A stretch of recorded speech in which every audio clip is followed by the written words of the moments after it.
السلام علیکم ورحمۃ اللہ وبرکاتہ۔ آج ہم انبیاء کرام کے حیرت انگیز معجزات کے سلسلے میں جس نبی کا تذکرہ کریں گے وہ ہیں حضرت صالح علیہ السلام۔ چلیں شروع کرتے ہیں۔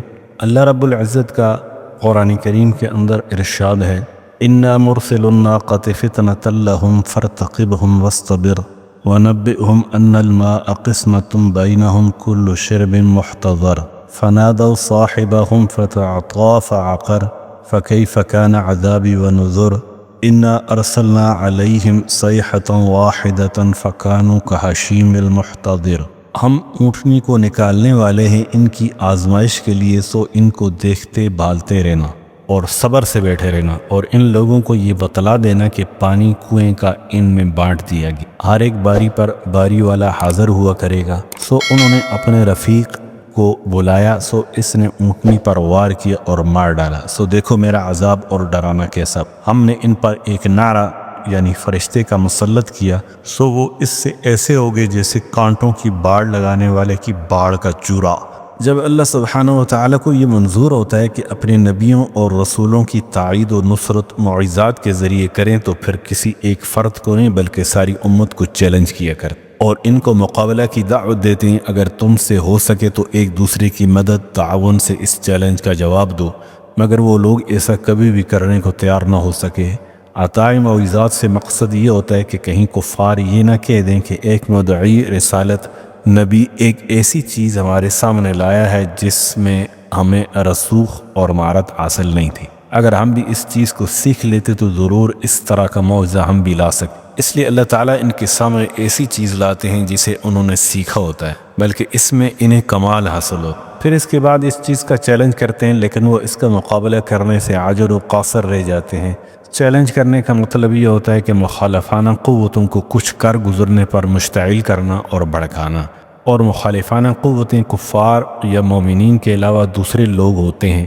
لوگوں کو کھلا چیلنج کیا جاتا ہے تاکہ ان کے نفوس ہیجان میں مبتلا ہوں اور اس جیسا معجزہ لانے کی حتی الوسع کوشش کریں۔ سب سے پہلے ہم یہ کوشش کرتے ہیں جاننے کی کہ معجزہ کیا ہوتا ہے اور معجزہ کا کیا معنی ہے۔ معجزہ کا معنی یہ ہے کہ اللہ تعالیٰ اپنے رسول اور پیغمبر کے ہاتھ سے ایک خلاف عادت امر ظاہر کرتے ہیں تاکہ اس کے ذریعے یہ بات ثابت کی جا سکے کہ یہ پیغمبر واقعتاً اللہ رب العزت کی طرف سے مبعوث ہے، یہ اپنا دعویٰ اور رسالت و نبوت میں سچا ہے۔ پھر وہ پیغمبر اپنی قوم سے کہتا ہے میں تمہیں اس چیز کی خبر نہیں دیتا جس میں تمہیں کمال حاصل ہے، بلکہ میں ایسی چیز لایا ہوں جس کو تم نہیں لا سکتے، اور میں تمہیں چیلنج کرتا ہوں تم سب مل کر ایک دوسرے کی پشت پناہ بن کر اس کا مقابلہ کرو اور اس طرح کی چیز پیش کرو، تم کبھی بھی اس طرح کا معجزہ پیش نہیں کر سکو گے، اور یہ بات میرے اللہ کی طرف سے مبلغ ہونے کی سچی دلیل ہے۔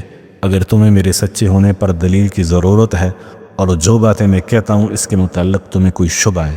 ہم صالح علیہ السلام کا ذکر کر رہے تھے جنہیں اللہ تعالیٰ نے قوم ثمود کی طرف مبعوث کیا تھا۔ ثمود ایک بہت بڑا قبیلہ تھا جو بت پرستی میں مبتلا تھا۔ اللہ تعالیٰ نے اس قوم کی ہدایت کے لیے سیدنا صالح علیہ السلام کو بھیجا، چنانچہ صالح علیہ السلام نے اپنی قوم سے فرمایا، یا قوم اعبدوا اللہ ما لکم من الہ غیرہ، اے میری قوم تم صرف اللہ کی عبادت کرو اور اس کے سوا کوئی تمہارا معبود ہونے کے قابل نہیں۔ صالح نے بھی اپنی قوم سے وہی بات کہی جو ہر نبی اپنی قوم سے کہتا ہے، اس کلمہ میں کبھی تغیر و تبدل نہیں ہوا، یعنی اللہ کی عبادت کرو، اس کے سوا تمہارا کوئی معبود حقیقی نہیں ہے۔ صالح علیہ السلام کی دعوت قوم کے لیے حادثاتی تھی، اس لیے کہ صالح علیہ السلام ان کے معبودوں پر الزام لگاتے تھے اور یہ فرمایا کرتے کہ تمہارے یہ بت بے حیثیت اور بے قدر و قیمت ہیں۔ وہ ان کو بت پرستی سے منع کیا کرتے اور انہیں اللہ وحدہ کی عبادت کی طرف رجوع دیتے اور دعوت دے۔ صالح علیہ السلام کی دعوت ان کے معاشرہ میں ایک ایسی زبردست زلزلہ ثابت ہوئی۔ صالح علیہ السلام ان کے مابین دانا و عقل مند اور نیک و صالح مشہور، نزول وحی اور بعثت سے پہلے انہیں بڑا مرتبہ حاصل تھا، سب لوگ انتہائی احترام سے پیش آتے، اس لیے قوم کے لوگ صالح علیہ السلام کی طرف متوجہ ہوئے اور کہنے لگے، قالوا یا صالح قد كنت فينا مرجوا قبل هذا اتنهانا ان نعبد ما يعبد آباؤنا واننا لفي شك مما تدعونا الیہ مریب۔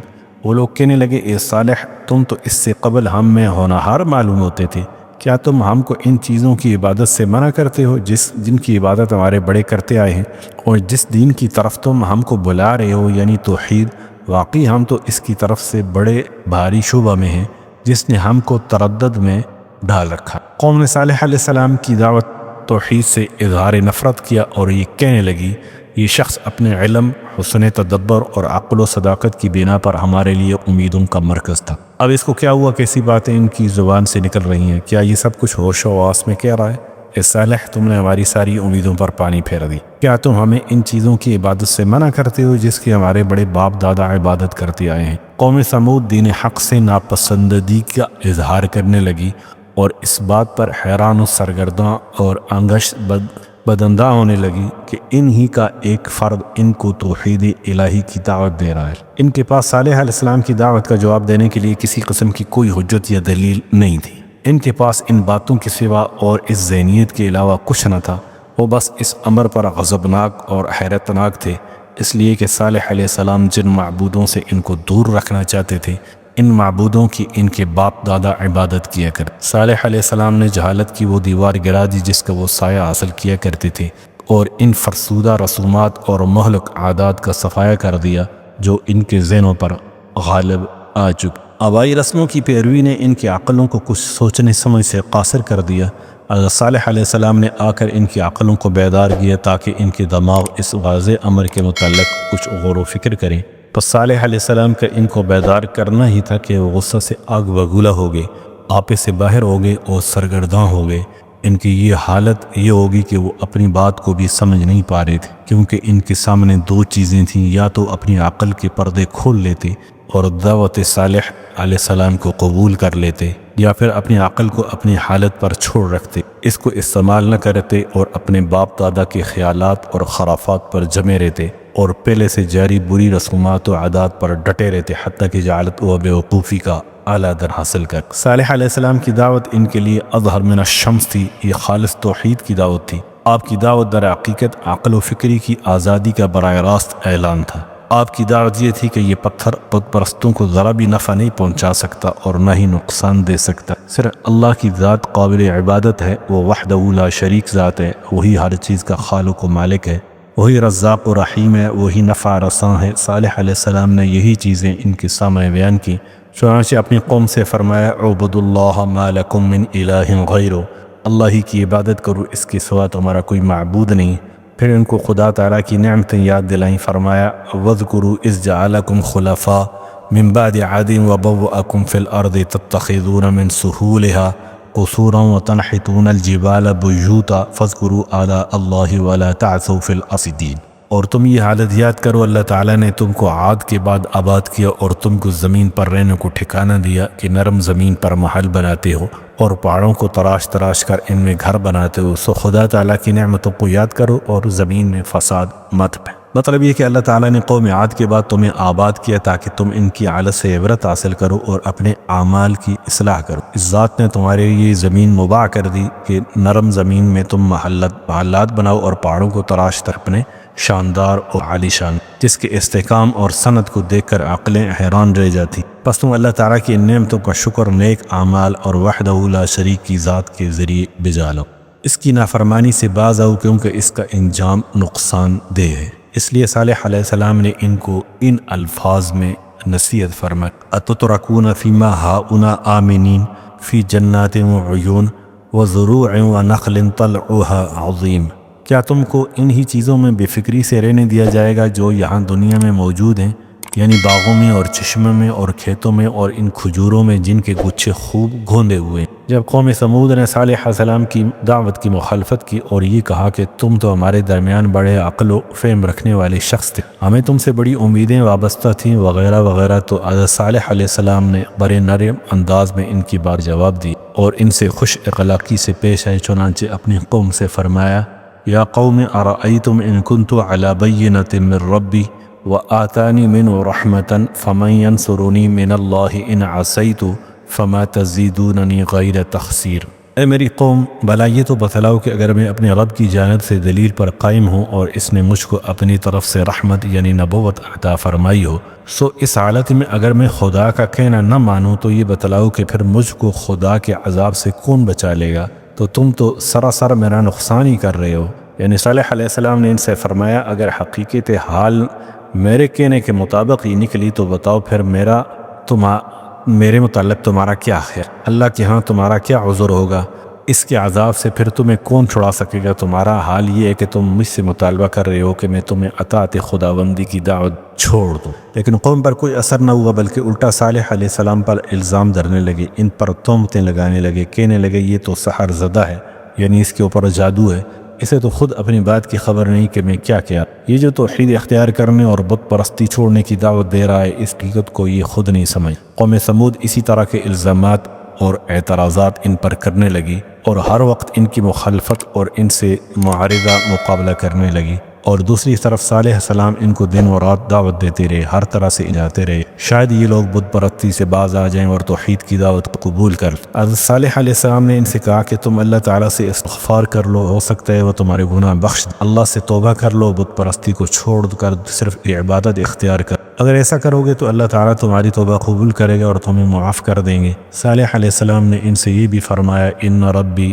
قریب مجیب، یعنی بے شک میرا رب اس شخص سے قریب ہے، قبول کر۔ لیکن یہ ساری فہمائش بیکار ثابت ہوئی۔ صالح علیہ السلام نے محسوس کی کہ اب ان کی ہدایت کا معاملہ مشکل ہو گیا ہے، میں جب بھی ان کو توحید کی طرف بلاتا ہوں یہ بھاگتے جاتے ہیں، مزید سرکش ہوتے جاتے ہیں اور بات بات پر جھگڑتے، کوئی حجت وضاحت یہ کارگر۔ پھر دوسری جانب اللہ تعالیٰ نے ان میں سوچنے کی صلاحیت کو بھی ختم کر دی، اب یہ لوگ کسی امر میں غور و فکر کرنے کی قابل نہیں رہے، اب تو صرف اللہ تعالیٰ کی طرف سے کوئی معجزہ ظاہر ہو تو عاجز کرے، زبانوں کو بند کر، پھر ان کی زبانیں کبھی بھی فضولیات بکنے کے لیے نہ کر۔ خدا کی قدرت قوم سمود کی زبان سے ہی حل نکل آیا، وہ کہنے لگے فأتی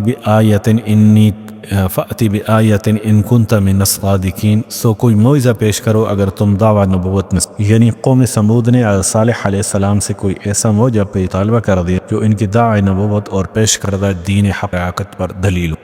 مفسرین لکھتے ہیں کہ قوم سمود ایک دن اپنے مجلس میں جمع تھی کہ اللہ تعالیٰ کے پیغمبر صالح علیہ السلام ان کے ہاں تشریف لائے اور انہیں اللہ تعالیٰ کی توحید کی دعوت دی، انہیں وعظ و نصیحت کی اور انہیں ڈرایا سمجھایا، تو وہ کہنے لگے تم اس چٹان سے نکال دو تو ہم ایمان لے آئیں گے۔ انہوں نے اس اونٹنی کے متعلق اوصاف ذکر کی، ایک وصف یہ ذکر کیا کہ وہ دراز قد اور 10 ماہ کی۔ صالح علیہ السلام نے فرمایا صالح ان کی طبیعتوں سے واقف تھے، ذرا یہ تو بتاؤ کہ اگر میں تمہیں پورا اسی طریقے کا پورا کر دوں تو کیا تم لوگ کرو گے؟ صالح علیہ السلام کی شرط کل واضح تھی، کوئی شک کی گنجائش نہیں، ایسی مطالبہ اس سامنے چٹان سے برآمد ہو، دراز قد و 10 ماہ کی حاملہ ہو، تمام اوصاف موجود ہوں، یہ چیز انسانیت سے باہر ہے، انسان کے لیے کر گزرنا۔ قوم سمود نے یہ خیال کیا کہ صالح علیہ ایسا نہیں کر سکتے اور وہ ان کو اس طرح عاجز کر۔ جب صالح علیہ السلام ان سے عہد کر چکے اور شرط لگا چکے تھے، اور صالح علیہ السلام کو کامل یقین بھروسہ تھا کہ اللہ سبحانہ و تعالیٰ ان کو کبھی بھی رسول کے ذہن میں خیال بھی نہیں آیا کہ میری قوم کے بکر ہیں، اللہ تعالیٰ کے لیے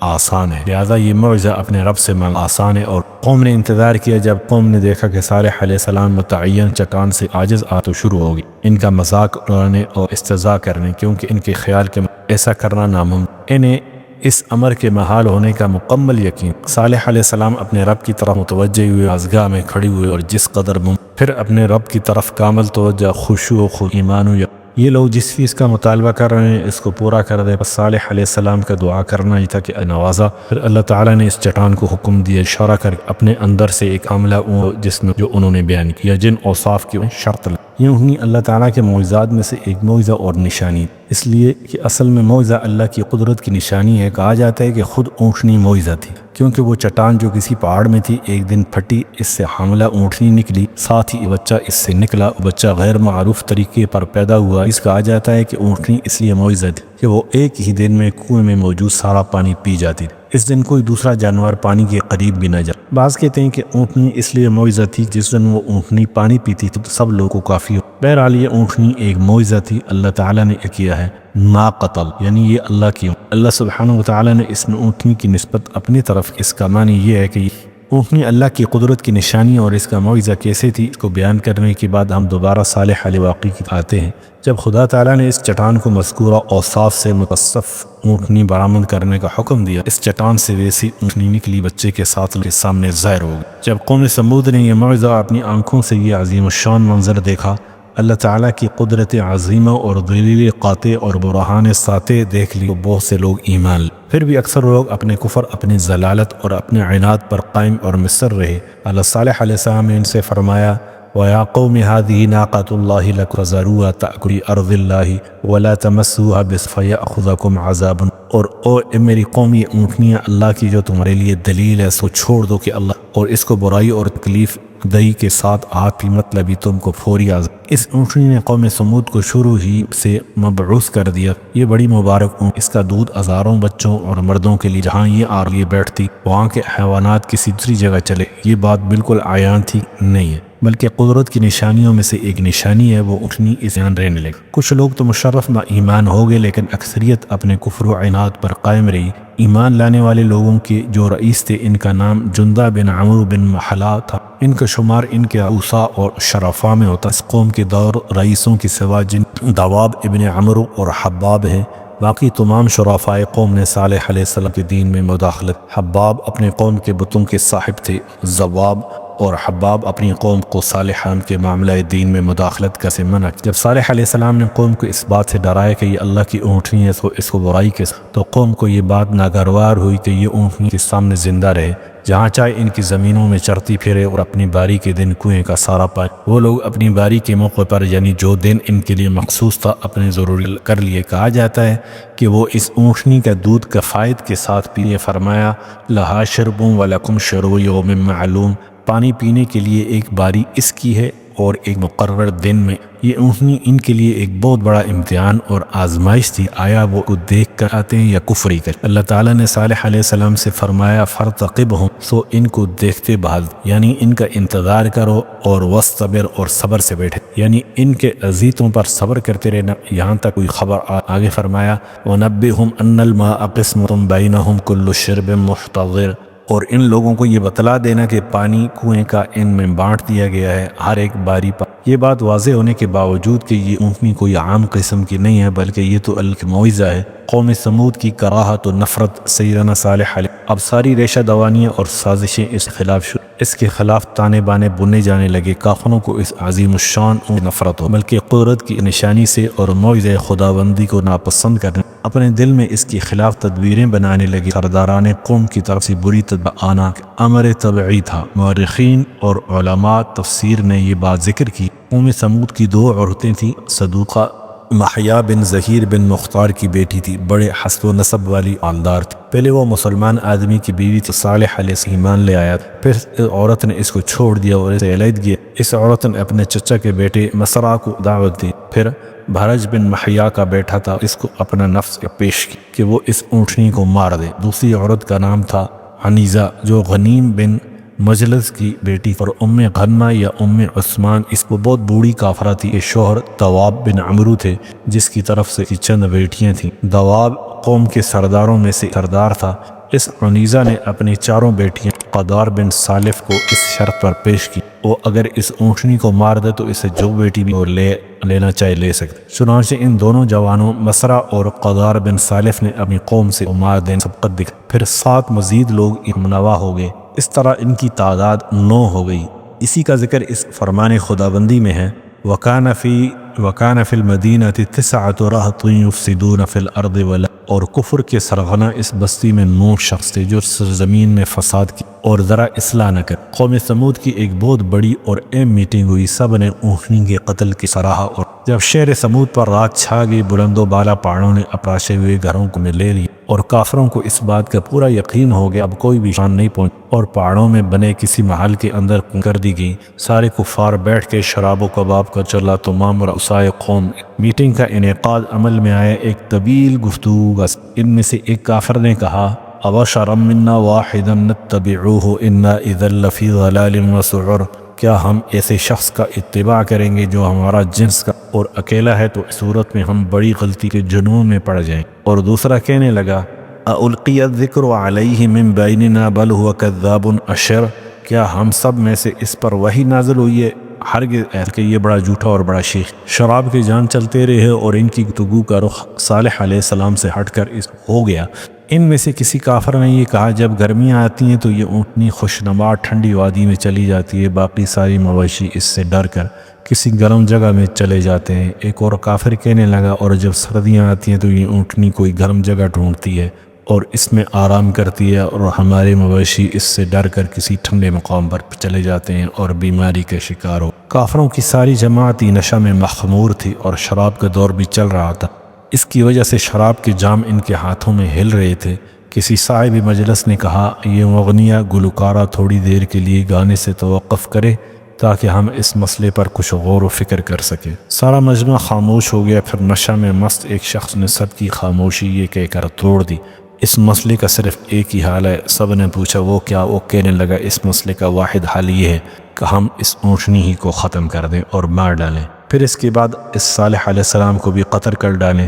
یہ سنتے ہی حاضرین مجلس حضرت صالح علیہ السلام کے خلاف بد زبانی کرنے لگے۔ ایک کہنے لگا، یہ صالح علیہ السلام، اس کی اونٹنی اور ان پر ایمان لانے والے نعوذ باللہ کتنے منحوس اور شوم ہیں۔ واقعی اس مسئلے کا ایک ہی حل ہے کہ اس اونٹنی کو قتل کر دیا جائے۔ پھر قاتل کا نام پیش کیا گیا۔ وہ بڑا ظالم و جابر تھا، اس نے ہر جگہ فساد بپا کر رکھا تھا، بڑا شراب خور تھا، کبھی شراب نوشی سے باز نہیں آیا۔ وہ اب بھی شراب کے نشے میں مخمور تھا، اور اس کے ساتھ اس کے اور کارندے بھی تھے جو اونٹنی کے قتل کرنے میں بطور معاون تیار کھڑے اور اس جرم کا اعلی کار بننا چاہتے۔ اب بات کرتے ہیں اس رات کا، اس دردناک رات کا جس رات میں یہ واقع پہ غداری اور دھوکہ بازی کی وہ شب آ گئی۔ مبارک اونٹنی اس حال میں سو رہی تھی کہ اس کا چھوٹا بچہ اس کے سینے کے ساتھ لگا ہوا سکون حاصل کر رہا تھا۔ ادھر سے وہ 9 مجرم جرم کے ارتکاب کے لیے تیار ہوئے، جن کا سرغنہ قدار بن سالف لعین تھا۔ رات کے اندھیرے میں نکلے، ان کے دل خیانت گیری سے لبریز تھے۔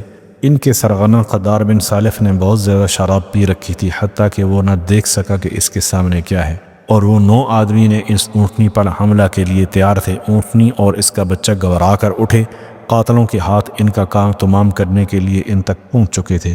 سب سے پہلے قدار بن سالف نے اس پر دعویٰ بولا اور اس اونٹنی کی کونچیں کاٹ دیں، جس کی وجہ سے اونٹنی زمین پر گر گئی۔ پھر باقی مجرم اپنی تلواریں لے کر اس کی طرف لپکے اور اس کے ٹکڑے ٹکڑے کرنے لگے۔ جب یہ ماجرا اونٹنی کے بچہ نے دیکھا تو وہ وہاں سے بھاگا اور وہاں کسی پہاڑ پر چڑھ گیا اور 3 بار بلبلایا۔ جب صالح علیہ السلام کو اس واقعے کا علم ہوا تو اپنی قوم سے سخت غضبناک حالت میں باہر نکلے اور ان سے فرمایا، کیا میں نے تمہیں منع نہیں کیا تھا اس اونٹنی کو ہاتھ بھی مت لگانا؟ لوگ کہنے لگے، ہم نے اونٹنی کو مار ڈالا، جو عذاب لانا ہے لے آؤ، جلدی لے آؤ۔ کیا تمہیں نے ہمیں یہ نہیں کہا تھا کہ میں خدا کا فرستادہ پیغمبر ہوں؟ صالح علیہ السلام نے ان سے فرمایا، تمتعوا فی دارکم 3 ایام ذالک وعد غیر مکذوب۔ خیر تم اپنے گھروں میں 3 دن اور بسر کر لو، یہ ایسا وعدہ ہے جس میں ذرا جھوٹ نہیں۔ قوم نے اس پختہ وعدہ میں بھی ان کی تصدیق نہیں کی، بلکہ ان کے قتل کے منصوبے بنانے لگے۔ نیز انہوں نے اس بات کی قسم اٹھائی کہ وہ ان کو ان کے گھر پر حملہ کرے ضرور قتل، لیکن اللہ تعالی نے اپنے نبی کو ان کے شر سے بچایا اور محفوظ رکھا۔ اللہ رب العزت ارشاد فرماتے ہیں، قالوا تقاسموا بالله لنبيتنه وأهله ثم لنقولن لوليه ما شهدنا مهلك أهله وإنا لصادقون۔ انہوں نے کہا کہ آپس میں سب اس پر قسم، اللہ کی قسم کھاؤ کہ ہم شب کے وقت صالح اور ان کے متعلقین یعنی ایمان والوں کو ماریں گے، پھر بروقت تحقیق ہم ان کے وارث سے کہہ دیں گے کہ ہم ان کے متعلقین کے اور خود ان کے مارے جانے میں موجود بھی نہ تھے اور ہم بالکل سچے ہیں۔ حضرت صالح علیہ السلام نے 3 دنوں کی جو مہلت ان کو دی تھی، اس کا پہلا دن ان پر اس حال میں گزرا کہ ان کے چہرے زرد پڑے ہوئے تھے۔ جب شام ہوئی تو کہنے لگے، مقررہ مدت میں سے ہمارا ایک دن گزر نہیں گیا۔ پھر دوسرا دن بھی ان کا اس حال میں گزرا کہ چہرے سرخ تھے، اور ان کی زندگی کا تیسرا دن جب آیا تو ان کے چہرے سیاہ ہو چکے۔ جب شام ہوئی تو کہنے لگے، کیا وقت مقرر گزر نہیں گیا؟ عذاب نام کی تو کوئی چیز نہیں آئی۔ چوتھے دن بوقت فجر آسمان سے ایک زوردار چیخ آئی۔ اس خوفناک چیخ نے ان کے پہاڑوں کے پرخچے اڑا دیے۔ نتیجہ یہ ہوا کہ ان پہاڑوں میں بسنے والی ہر جاندار چیز ہلاک ہو۔ پھر زمین زوردار زلزلہ اور جھٹکے سے لرزی، جس سے ہر وہ چیز جو اس کے اوپر تھی تباہ و برباد ہو کر رہ گئی۔ ایک ہی زوردار آواز سے سارے کے سارے ہلاک ہو گئے، اور جو لوگ سیدنا صالح علیہ السلام پر ایمان لائے تھے وہ اپنے نبی صلی اللہ علیہ وسلم یعنی صالح علیہ السلام کے ہمراہ ایک مقام پر چلے گئے تھے، اور ان کو اللہ تعالی نے نجات بخشی۔ علیکم